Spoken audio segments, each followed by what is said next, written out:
Alright, I have cleaned the pears and the parts that had gotten a little overripe while I was otherwise occupied, and I have them ready to go.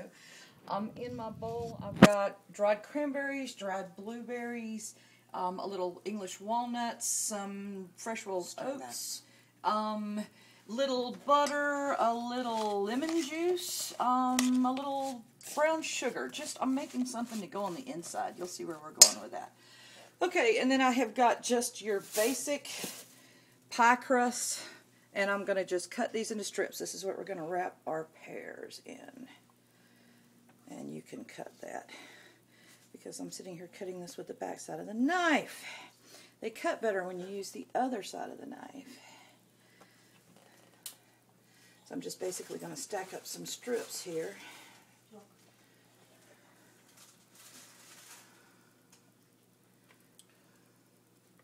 With your shirt sleeve drying. Well. Careful with that knife.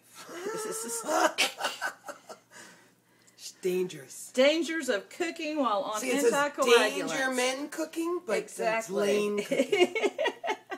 Exactly. Right. Oh wow, cool pie crust. You've never seen these?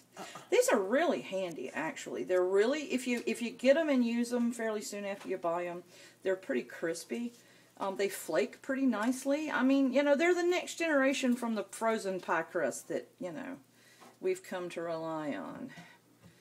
Just let them get a little warm when you take them out of the refrigerator, or not, they may break on you really bad. Okay. So I'm just basically doing about an inch strip here. Okay, this is how we're going to do our pears. You'll see I took the little calyx end out, the little flower end. I'm going to cut just that little bit of stem off and set it aside for now. Take it carefully because we're going to use that. Then I'm going to cut it in half. Then I'm going to take my spoon down, starting down at that end, and scoop out the seed part. And then pull that little bit of string right there.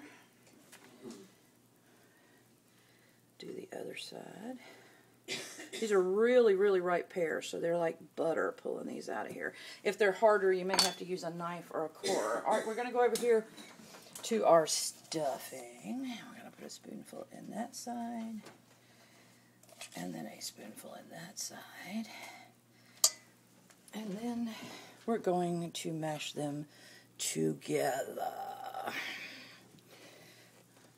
Alright, and then I'm going to take one of my pastry strips and wrap it right around the middle first to just kind of try and start putting it together here. Alright, then I'm going to turn it over.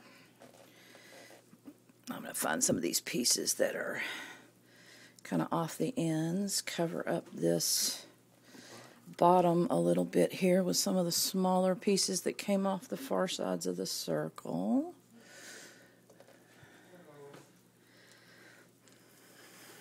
We're going to get it all together in a minute here.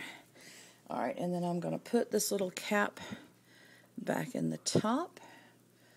Take another nice long strip and wrap it like this. So we've basically put our pear back together.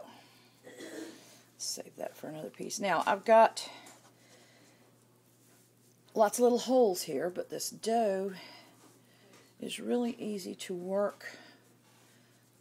Just kind of bring it together with your fingers so that you seal all the holes in it. You might kind of have to mash. The heat of your hands is going to kind of warm this stuff up. See how it's just kind of fusing together here? You don't want to mash it too much. You'll kill all the nice flaky stuff, but you can get it pretty nicely covered if you give it a minute to warm up and do. And voila.